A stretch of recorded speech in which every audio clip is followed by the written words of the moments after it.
Hello, everyone, and thank you for joining 51 for 51's live stream, The Path to DC Statehood, Advancing Representation with Kristen Cooper. My name is Jamal Holtz, native Washingtonian, and the lead organizer with 51 for 51.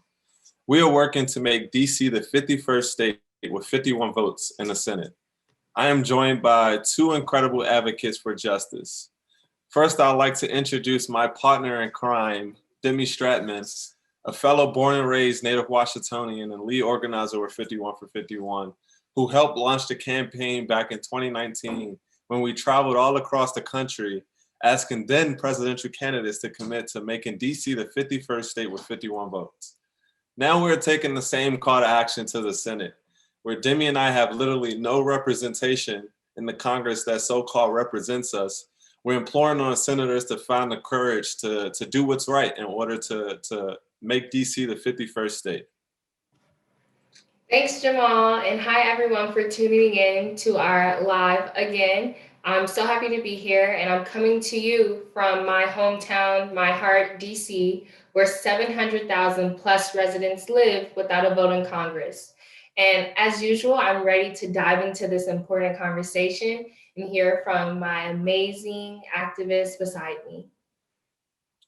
As always, Demi, you're ready to dive into the conversation, but the spotlight of this show, as you know, is it's an honor to have Christian Cooper by us and joining us this evening. Some of you all may know Christian Cooper, who gained prominence after a video of a racist confrontation while he was birding in Central Park that went viral not too long ago. A video I'd love to show you all in a few. But Christian Cooper, he's a writer. He dreamed on that experience to author the Black Lives Matter comment, It's a Bird for DC Comments. That continued his decades-long activism on behalf of racial justice, LGBTQ equality, and expanding democratic access in American society. Though he's someone who needs no further introduction, his name speaks for itself. We're going to roll a clip real quick to show you all about this confrontation that he had to face a few months ago. There is a family joke that you're not a Cooper until you've been arrested at a protest. Christian Cooper and his sister Melody have been marching against injustice since before they were old enough to walk. My mother would show up to protest with me and Chris in a stroller. But they never imagined how cell phone video of a tense encounter Would you please stop? would sweep them up in a national crisis. It happened just hours before George Floyd died. Sir, I'm asking you to stop recording me. Please don't come close to me. Christian, a 57-year-old Harvard-educated science editor, was birdwatching in a wooded area of New York's Central Park called the Ramble when he encountered a woman whose dog was loose. I said, "Excuse me, ma'am, but dogs in the Ramble have to be on the leash at all times." And she said, "Well, the dog runs are closed." What made you pull out the phone and start recording it? Well, that's a little bit of the irony. It had nothing to do with race. It was just a conflict between a dog walker and a birder. Please don't come close to I'm me. taking a picture and calling the cops. Please call the cops. I'm going to tell them there's an African-American man threatening my life. She basically pulled the pin on the race grenade and tried to lob it at me. She says, though, at one point that you said to her, "Look, if you're going to do what you want, I'm going to do what I want, and you're not going to like it." That's absolutely true. Go, you're back.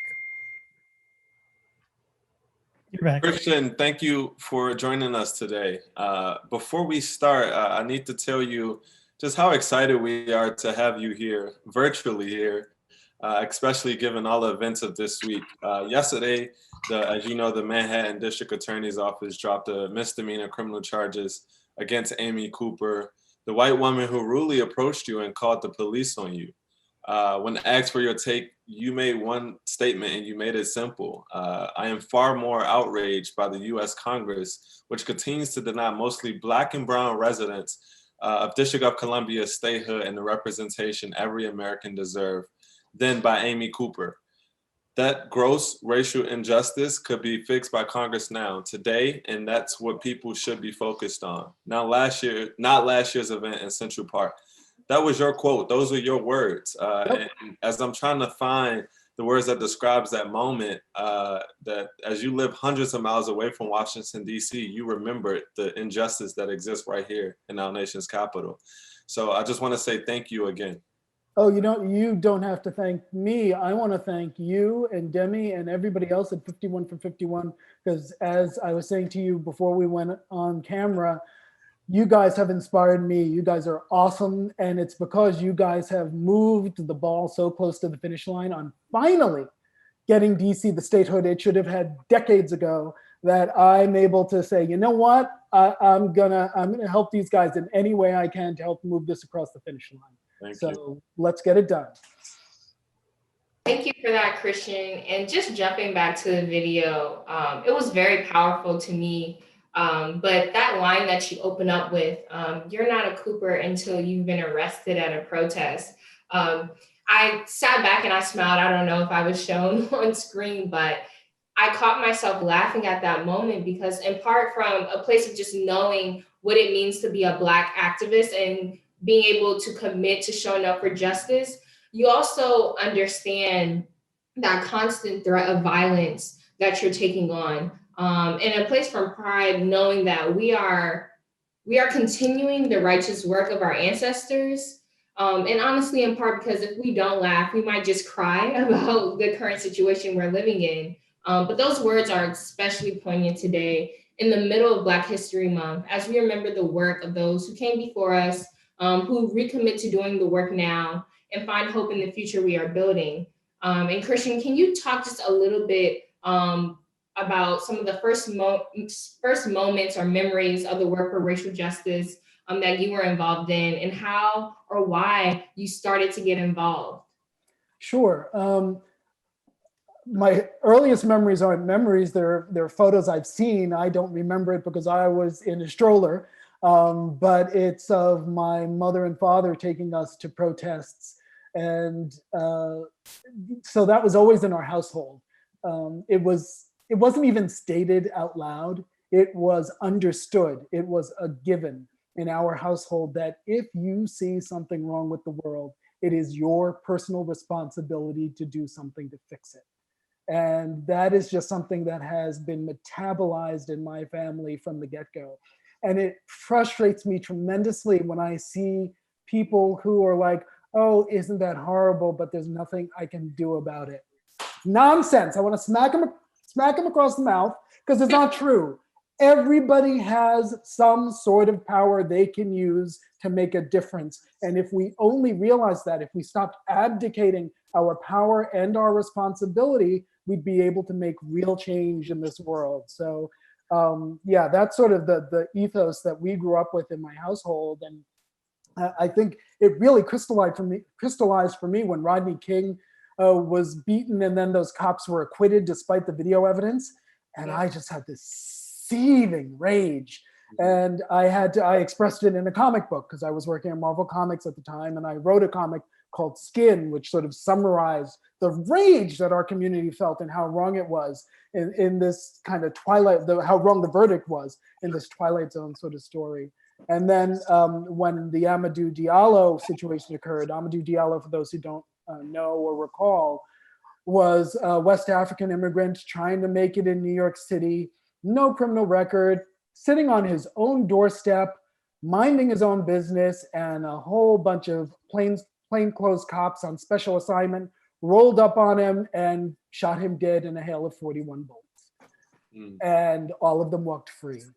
And this is so, people think that, it started somehow with Breonna Taylor, or it started with George Floyd. No, this goes way back. It goes back decades, it goes back centuries. And that is really what got me really involved in sort of fighting for just criminal justice reform for us Black and brown folks. Started with that, and now, DC statehood, it's just an extension, another indication of how deeply rooted racial bias is in our society. We saw that in the video that everybody knows that I'm in. If there's one good thing to come out of that situation, it's just that video highlighted how deeply embedded racial bias is in our society. Well, guess what? that same racial bias has been playing out in Washington, D.C. for year after year after year, where a majority Black and brown population has no representation. And if you're outraged about what happened to me, you should be triply outraged about what's going on in DC, because it's 10 times worse. And it just keeps going on, and everyone just keeps looking away like it's not happening. Yep. So that's a long-winded way of saying, yes, I'm an activist. No, what we learn here is that the call to action is if people don't support DC Statehood, just pop them right in the mouth. But no, Christian, you raised a great point about the Black history and how there's so much, and as it relates to the DC Statehood, is that none of this is a political issue, and it shouldn't be, right? And what this issue about DC Statehood really is focused on is partly the reason why I got involved as an activist in the DC Statehood movement, because of the racial injustice that exists within this movement, right? That Black Americans have always had to fight for equal access to democracy.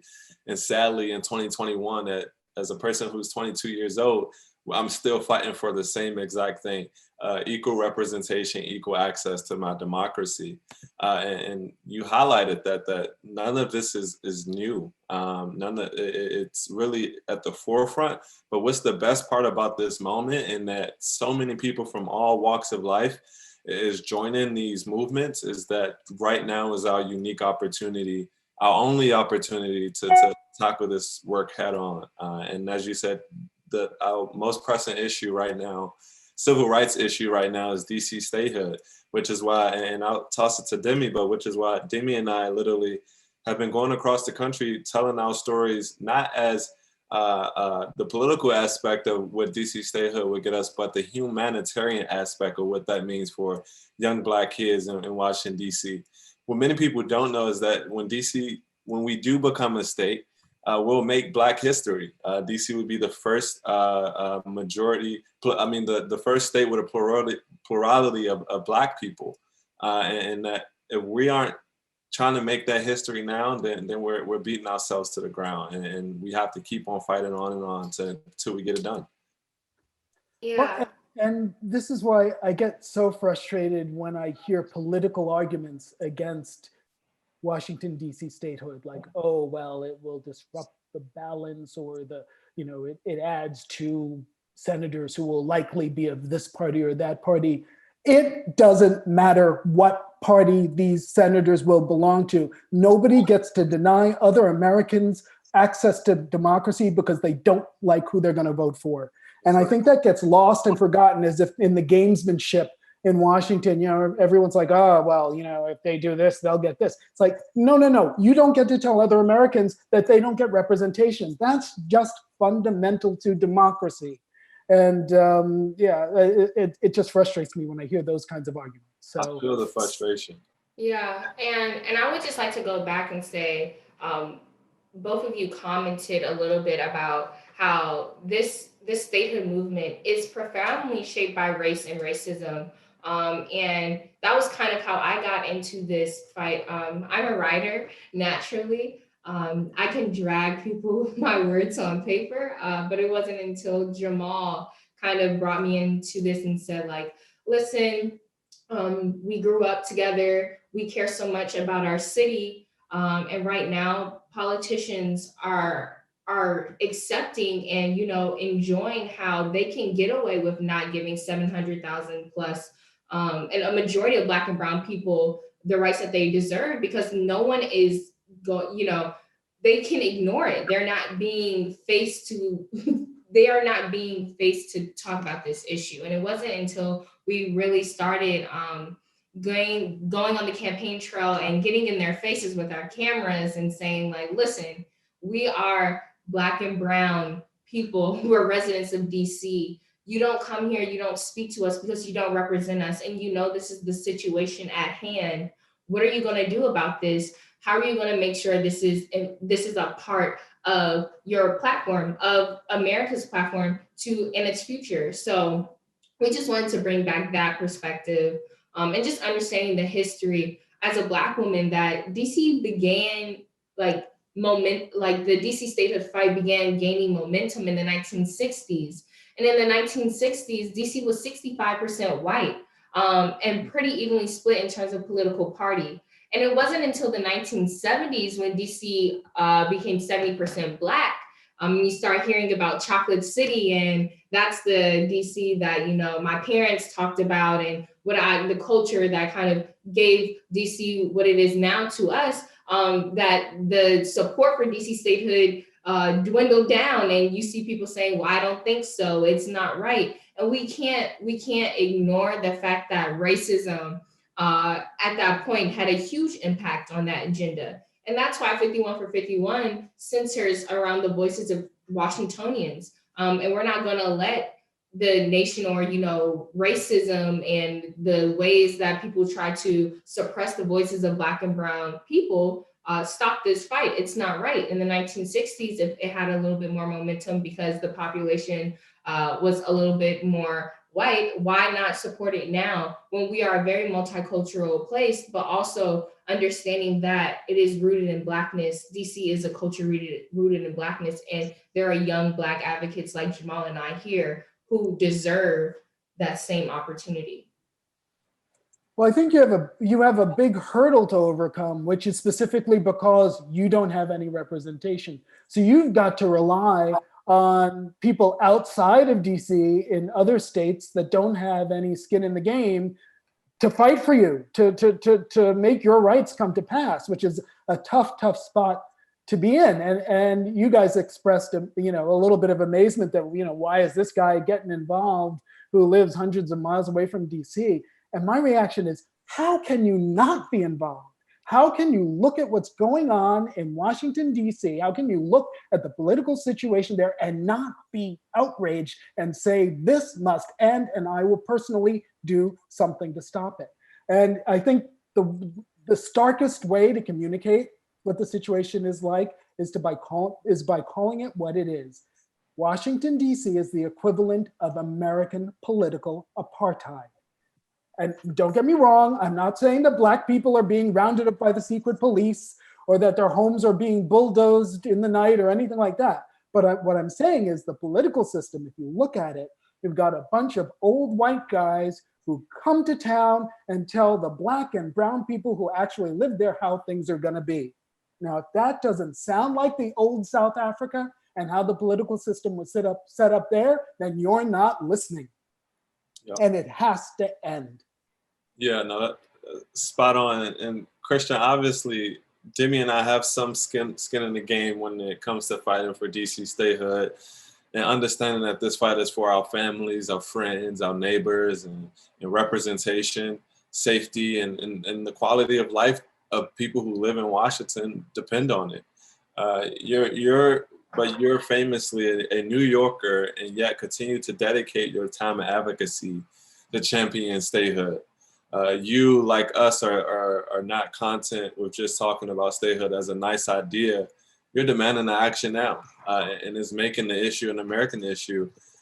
Before we jump to the next segment, Christian, I want to jump in on your recent op-ed that was recently published in the Washington Post, titled "Scrap the Filibuster and Make DC a State," in which you wrote in that piece, imagine if a country today took a plurality of Black population, stripped those citizens of any meaningful political power, and relegated them to whims of a few privileged whites who ruled in comfort and majesty. Welcome to Washington, D.C. That literally summed up this fight. And I was thrilled to read that in the print that I actually have. As someone like you who doesn't live here, but you get it, and you understand the fight is bigger than us. So for all our viewers watching tonight, today, or any folks across the world, can you explain why you are involved in this fight for a path to DC statehood with 51 votes in the Senate? As I said before, I don't see how you can't be involved. If you look at what's going on in Washington, D.C., if you look at the political situation where you got a bunch of Black and brown people who have no representation, how can you look at that and turn a blind eye?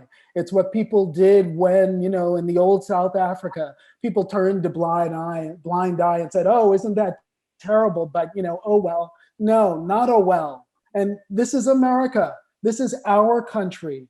We have to fix this. It is intolerable that this situation continues in the very shadow of all the monuments to democracy and freedom that litter Washington, D.C.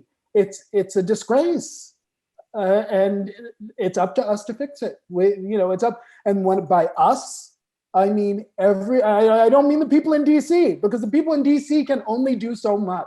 It is up to us, the rest of us in America, to take on this fight and let our senators know that they must end this. They must find a way to end this, and they have the power to end it today, not 10 years from now. There's no constitutional amendment required. The votes are there to do it now. All you have to do is find a way around that arcane little trick called the filibuster. And there is a way around it. So, the power is there to fix this. And we Americans outside of DC have to take this burden on and push for it. Yeah, and you're absolutely right. When Jamal and I first started with this movement, a lot of people would say, well, yeah, that sucks.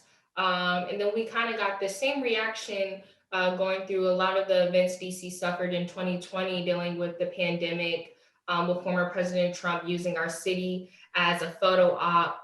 And now with most recently the January 6th, I call it a terrorist attack against our country. And a lot of people say like, oh, well, that sucks, from around the country. But sorry, there's nothing I can really do from, California or Texas or wherever you want to say. And that's not the case. That's actually the exact opposite. This is when we need our fellow Americans from around the country to say, I'm calling my senator to discuss DC statehood, because I don't think that this is right. I don't think that the way that Americans in DC are being treated, they deserve their own senators. And I need you to be supportive, and I need you to be on record and on the bill and a co-sponsor, because this matters to me. And if you don't, I will hold you responsible. And that's what we're trying to get out there now, that this is a fight for everyone. Everyone should be a part of this. Christian is a great example of what we want and what we want to see from around the country. People who aren't from DC stepping up. Young advocates have been doing it a lot. I work a lot with some of the young activists and college activists who are fighting for DC statehood. They keep me energized. High school students, college students, but just saying that they understand that we have the power to call our senators, and we want them to have that same power as well. And that's what we need. If I can take a moment just to address Black folk out there for a second. Go for it. Always. Let me say this. If you were outraged by what happened to me, by what you saw yesterday in terms of the outcome, take that anger and use it. Channel it.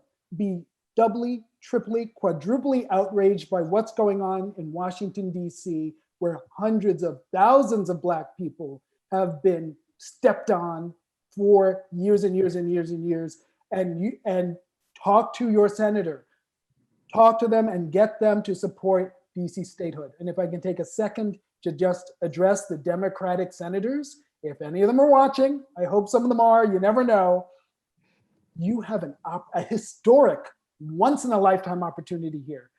Think about the contrast. The Republican Party has aligned itself with a bunch of people who stormed the Capitol and did a riot and an insurrection and disgraced and defiled our nation's capital. That's what the Republican Party is associated with. You have an opportunity now as Democratic senators to align yourself with the bringing of democracy in that same place, in that same city, of expanding democracy and having people in the streets having a party of joy because they just got the vote, and something all Americans can get behind, a historic, once in a lifetime addition of a new state to the United States. Think of the contrast that presents. One party is about insurrection and riot and bloodshed and killing a cop, and the other party is about freedom and bringing democracy and joy in the street and a new flag with a new star on it that we can all be proud of as Americans. That contrast is just, you can't even begin to ask for that kind of opportunity. Take that opportunity, get this done now. There was so much to unpack in both of you all's answer. Literally, as I think about this issue, and I want to take a deeper dive into January 6th, but as I think about this issue, it's an American issue, as both of you all said. This is an opportunity for Arizona. This is an opportunity for you to ensure that your residents have an opportunity at quality health insurance. West Virginia, this is an opportunity to ensure that your people, your small businesses, and anybody else in your community have an opportunity at COVID relief. That's what that means. It means for people in California has an opportunity to give their residents the quality of life that they deserve. And two senators and a voting member in the House have an opportunity to advance those things, as those are things that we in Washington, D.C. care about the most as well. I want to take a deeper dive into January 6th. As you all know, President Trump, former President Trump is currently in an impeachment trial. And recently, senators voted to acquit former President Trump without the voices of D.C. residents. Even though the insurrection happened in our backyard, in our city, DC residents were left out to clean up the mess. But unfortunately, DC residents didn't have a voice in that trial. Demi, Christian, I want you all to touch a bit on that. Demi, how did that make you feel as a DC resident? It's just another point in time in history where you know that you didn't have a say.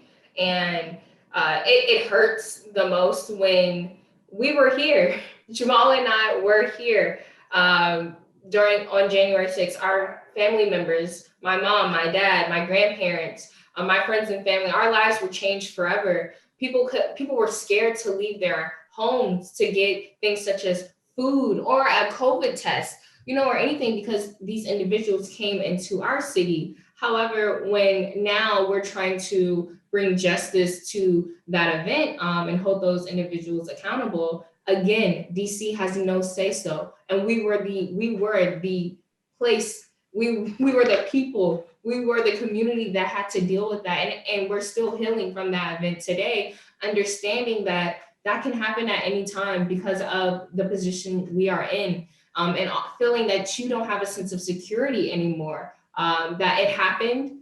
Those individuals, those people see that it happened and it can happen again, and they won't be, they won't be punished for their actions. It's just another smack in the face. But however, this is something that DC residents go through all the time. We've seen Supreme Court justices be put into office for life without any say. We've had to go through the changes in our country's healthcare and have no say. We've had to deal with how is the pandemic going to be dealt with in our country and still have no say. So this is just a constant measure and feeling to be a DC resident, to have all these instances impact you on a daily basis. However, you understand and by staying here, by being a DC resident, by loving your home, that means that you will not be able to have someone who can represent your views. Yeah, and I want to tie that impeachment trial and DC statehood and your op-ed, Christian, about the filibuster. Christian, how did the impeachment trial add to the urgency around bypassing the filibuster to get DC statehood done? What was that urgency from that trial? Sure. My takeaway from the verdict in the impeachment trial is that the Republican Party has made itself irrelevant. And I don't say that with any joy. The Republican Party used to be a party of principles. Now, they may not all have been principles that you or I agreed with, but at least they stood for something. Now what that verdict told me is that the Republican Party doesn't stand for anything anymore, except for, trying to cling to power. And so having made themselves irrelevant, it becomes incumbent upon us to work with the Democratic Party to make DC statehood happen solely with Democratic votes. And the votes are there now. So let's be clear. There is no excuse for this not happening. There is no, oh my goodness, we wanted to get this done, but the Republicans couldn't let us. Because you can get around the Republicans. Yeah, the filibuster is there, but the filibuster is there because you let it be there in its current form. If Now, I'm not saying you have to get rid of the filibuster entirely. There's a lot of good arguments on both sides about getting rid of it, about keeping it. We're not even going to go near that. We're not even talking about that. We're talking about bypassing the filibuster. And for those who aren't familiar with what the filibuster is, what that strange rule is in the Senate, it's a rule that 60 senators have to say, okay, we're done talking about this and we're going to vote now before a vote can be taken on any legislation. Well, because there were 50 Republican senators and 50 Democratic senators, it means that you've got to try and get 10 senators from the other side if your side all sticks together before you can pass anything. And that's a hurdle that almost nothing can reach, especially in this era where the country is so bitterly divided. So that means nothing gets done. Well, you know what?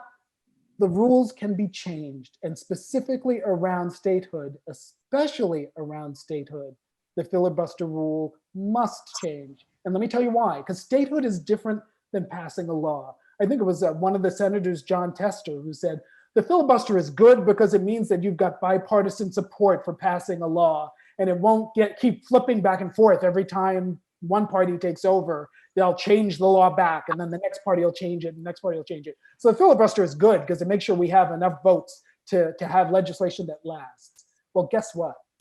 That logic doesn't apply to statehood, because once you make something a state, there is no going back. There is no taking it away. There is no saying, oh, they made DC a state. Well, we're going to not let DC be a state anymore, because there's no provision in the Constitution for taking away statehood. And more importantly, if they took away statehood from DC after DC became a state, then they'd have to take it away from Wyoming and Vermont, which have fewer people than Washington, DC, and yet they're states and get 2 senators. Notably, also, they both have almost entirely white populations. Not lost on us.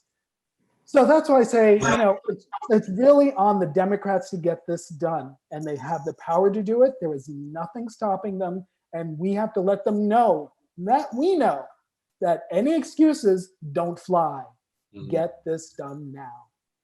No, that's so spot on. And as you mentioned, if you can't give DC statehood, take away the statehood of the 2 other folks. While we support statehood for any folks who don't have representation in the Congress that represents them and pay taxes, that you pay taxes to. One of the things we were talking about this past weekend was that this past weekend, Arizona celebrated 109 years of statehood, 109 years of congressional representation, 109 years of democracy. And what Demi and I preach all the time, that generations of our families have never enjoyed those rights. My mom fought for statehood, her mom fought for statehood, and now I have an opportunity to ensure that my generation is the last one to be left out and denied full voting rights, right? And one thing that I think is so important about everything we shared today is how the fight for DC statehood is a fight for racial justice. As you mentioned, Christian, that the filibuster has been used as a Jim Crow relic, but if we look at history, it's been used to try to stop the Voting Rights Act of 1965. And if you don't think they pulled out that weapon during that time, it would definitely happen during this time as we're talking about DC statehood. Right now, we're at a point in history, it's Black History Month, a critical time to reflect on this country's past and present of racial injustice. And for the first time in years, Democrats control the White House, the Senate, and the House of Representatives. We have the power to literally alter this country's future of racial justice by making DC a state. The House of Representatives have already passed H.R. 51 to grant DC statehood. And that's what the focus is going to be. And I'll kick it over to Demi to talk more about some of the work that we've been doing to really get people across the country to buy in. But it's a racial justice fight, and that's why we need to make DC statehood the 51st state right now. Yeah, so for everyone just who asks questions, how can I get involved, or how can I make sure that this is a fight that I'm a part of, that I'm on the right side of history, and that I'm advocating for those residents in DC, it's the perfect time to go on Move On. We have a petition on Move On right now. moveon.org/51. And we're calling on just anybody and everyone who understands that the rights and privileges of statehood need to be given to DC. And when we say that, we're saying that you have senators who can actually listen and act. And that's a privilege that all Americans are granted when they're born. However, DC residents are not granted that. And we just want to make sure that your name is there. You can text it and send out that link to 51020 friends, to your email, listserv, to anyone. So you can just show us your support. You can join in on the momentum we have. You can be a part of our family fighting for the rights for DC statehood. And I just want to point out also to our friends out there who are activists and who are advocating for things such as gun violence. We already touched on racial justice, reproductive rights, and more. Everything that our country is fighting for today. Just know that that is a DC statehood issue. We deal with the same things here. We're making sure that DC statehood is connected to all those things because we are here. We are also trying to fight for those efforts and be a part. So to that end, DC statehood is everything that you can think of. It's also an LGBTQ equality issue. Sorry, someone's honking outside. I can go on and on and on. Anything that you say is wrong about America or that you want to change, it is tied into DC statehood.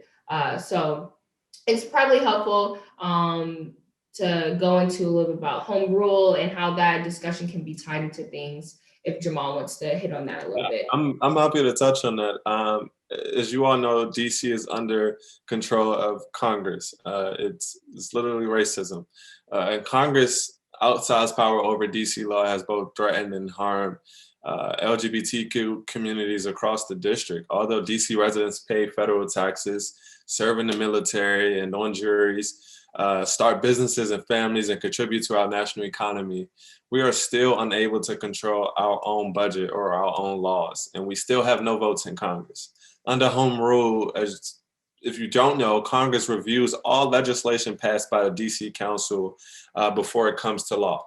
After it's signed by the mayor, it has to go to the Congress for approval, which means every local law that we pass, someone else from another state has to approve that. So I want to quickly play a clip of an interview you recently had, Christian, with Stasha Rhodes, who's our campaign manager of 51 for 51, and Andy Hume of Gay USA, where you all discuss how home rule specifically has harmed LGBTQ communities in DC. We can let that clip roll real quick. Local authority, the local government lacks the full authority to control their city or their colony, right? And so their laws and budget are under congressional authority and review. It is unlike any capital in any place. And so we're working to end that. I mean, I remember back in I believe it was the early 80s when DC City Council repealed its sodomy law, got rid of it, and the Congress reinstated it with a lot of even Democrats voting to reinstate that. It was just outrageous. Go. Christian, to touch a bit more on that, what's your response to this clip? And can you explain more about the history of DC's DC sodomy law? Sure. First of all, I have to apologize to all the viewers because I have been going like this the whole time because everything you guys say is spot on. So if you are getting seasick, I apologize. Second, I have to give a shout out to Andy Hume, who was talking with Stasha in that clip, because he has lived the fight for gay rights for decades. And that's why he's so amazing. He can pull this stuff out of the top of his head. He remembers because he fought it when DC in 1981 repealed its sodomy law, trying to give a measure of equality to LGBTQ citizens of the district. And the Congress said, oh my God, no, we can't let that happen, and overruled the city council and the mayor of DC, who had passed this law that their citizens wanted. And these people from outside the district said, oh, no. I have a political campaign where I have to show just how conservative I am. So I'm going to make that point on the backs of the residents of DC. Now think about that for a second. Imagine if we here in America elected our representatives, they passed a law, the president signed it, and then suddenly someone in England said, oh, no, no, no, no, I, the Queen, do not like this law, and therefore we shall vacate it, and it will not happen. We would be in an uproar. We'd stage a revolution over that. We did stage a revolution over that. But that's what's going on in DC. That's what you're talking about when you talk about home rule. Exactly that kind of situation. It is intolerable. And that's yet another reason why it's got to change and DC's got to be a state. Yeah. We know better policy comes from better representation, and representation is very much at the heart of the statehood movement. For Demi and myself, it's a matter of seeing ourselves represented with voting power on the floor of the U.S. House of Representatives, and finally having 2 members of the U.S. Senate.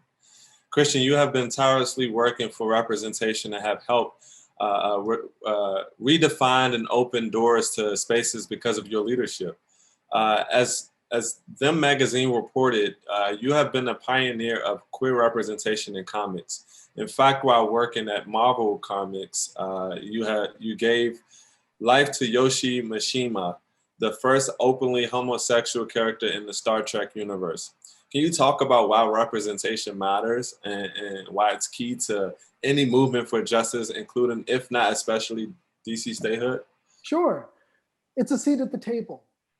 It means that you are part and parcel of the society in which you live. It doesn't mean that you're always going to get what you want, but it means that you have a voice in the society and you are recognized as a contributing member of that society. You can see yourself. I remember when I was a kid growing up, and I've known I was gay since I was about 5 years old, but never when I was a kid would you ever see anything or anyone gay on TV. And yeah, the isolation was indescribable. You thought, oh my God, I don't exist. We as Black people have experienced that when we look at old movies and the only time we see ourselves are as, maids or prostitutes or criminals, happily on both scores, LGBTQ and the African-American score, we've seen change in representation. But the whole thing about representation is it is a signal that you are part of the society, that you have a stake in the society. And that's what you in Washington, D.C. don't have, because you don't have representation. And I sound like a broken record, but we've got to change it. And the reason why I sound like a broken record, why I get so agitated about this, is because it is so tantalizingly close right now. It is within our grasp because of the work that you guys have done, because of the work that Eleanor Holmes Norton has done, because of the work that all you 51 for 51 activists have done. It is within reach. And I can't express, it's like having a meal in front of you and you can't eat it yet. Let's eat. Let's have the banquet. Let's feast. Let's do it. Yeah. Yeah, and I think that's literally the urgency of this moment, and that underscores the urgency of passing DC statehood with 51 votes. Is the urgency is representation, and that matters. And that's what that would mean for me and Demi, is just getting the opportunity to extend our advocacy to a federal level, but being able to speak out on the issues that affect us the most, that Congress members and senators are voting on every day, that we don't have a voice or vote in, but it affects us day to day. But that's what that means for us.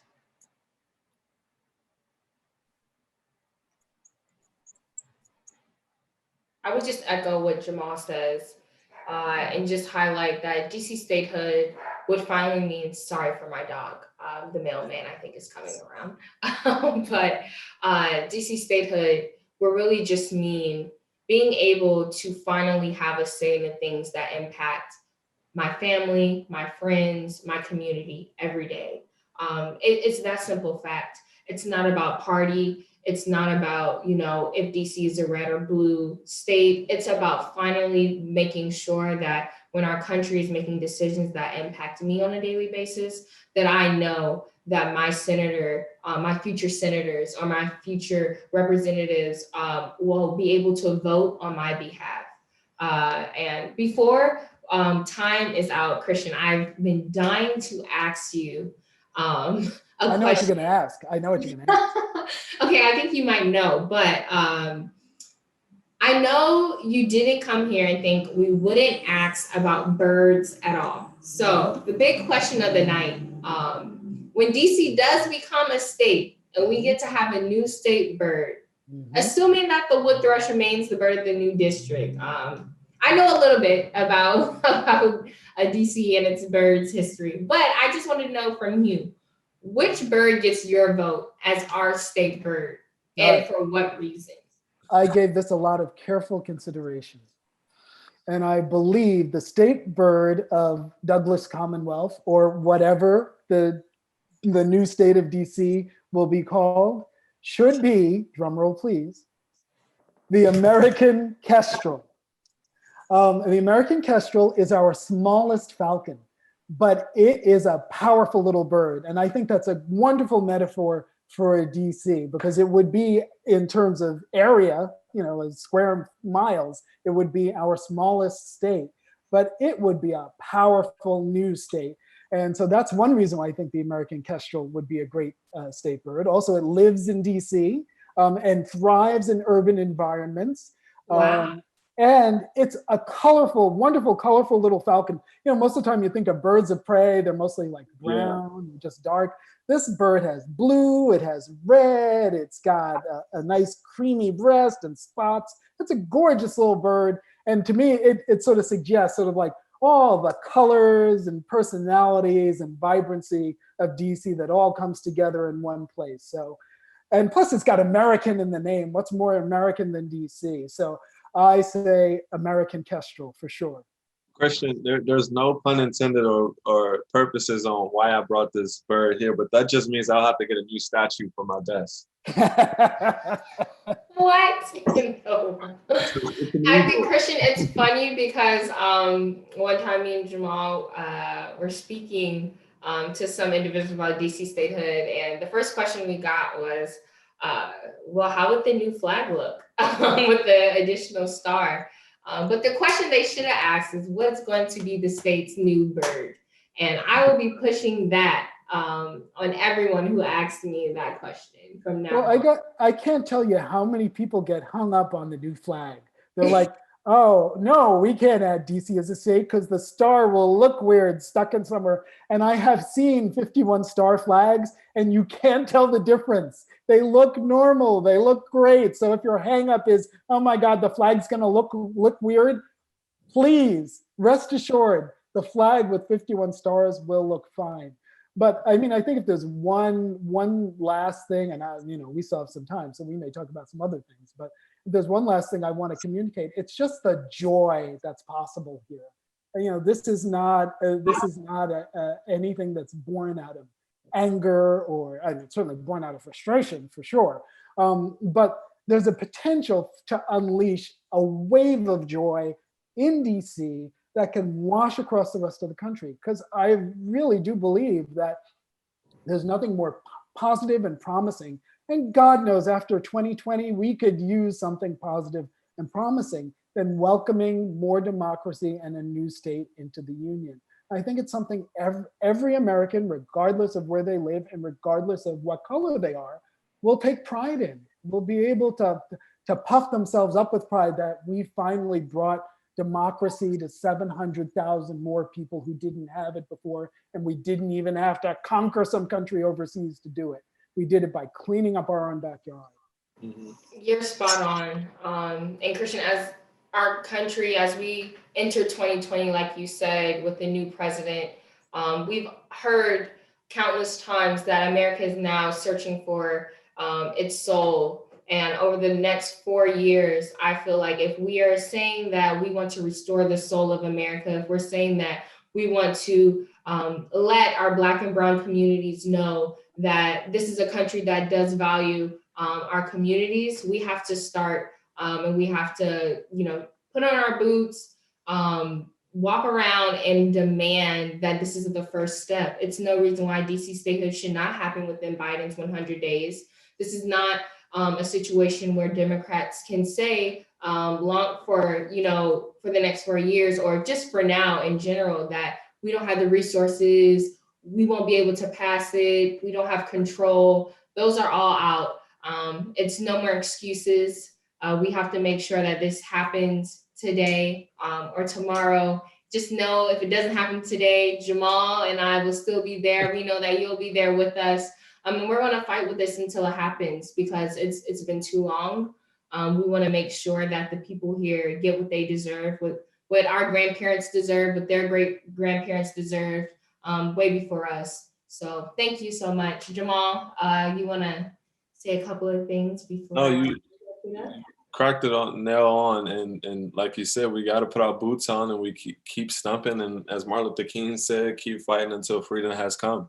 And that's what this movement is about. And our call to action here is not just making DC a state for Washington DC and their residents, is making DC a state for America.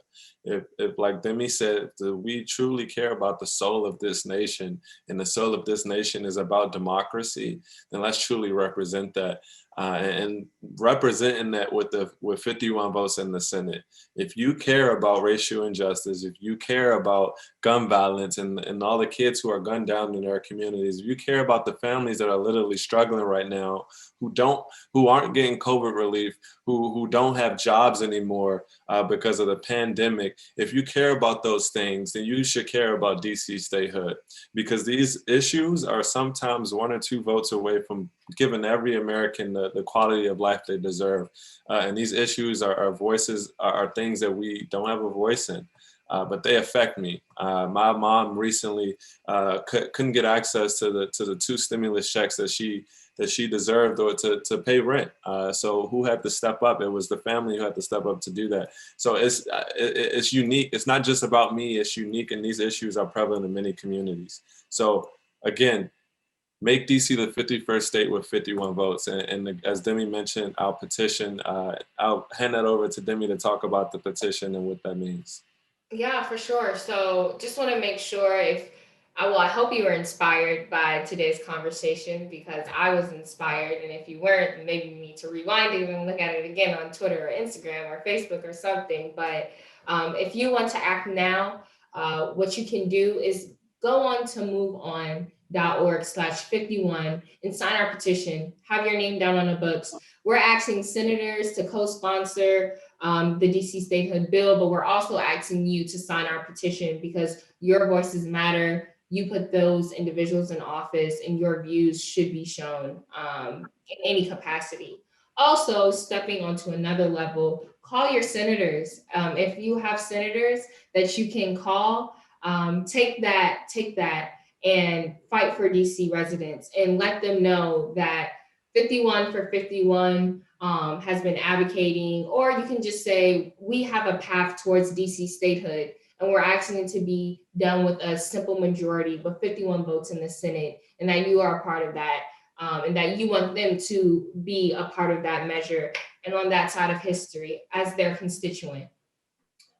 I feel like, and you can also just tell a friend. I'm always like, if you're shy or you don't want to call anyone, you can still sign the petition, but you can also just text a friend, send out some resources and say, like, listen, DC statehood needs to happen. This is what I learned today. This is something that I came across, and share it, because you never know how that can expand or continue our fight.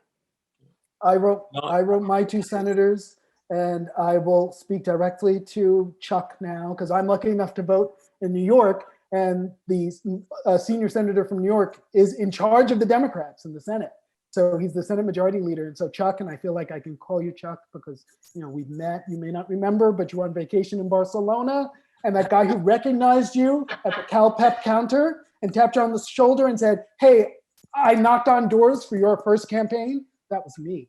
So, Chuck, get this done. You have a historic opportunity. Black people have shown up for the Democratic Party time and time again. You owe your leadership to the Black people in Georgia, to the Black people in Detroit, to the Black people in Philadelphia. Now it's time for you to give back to us. Give us statehood for DC. Thank you, Chuck.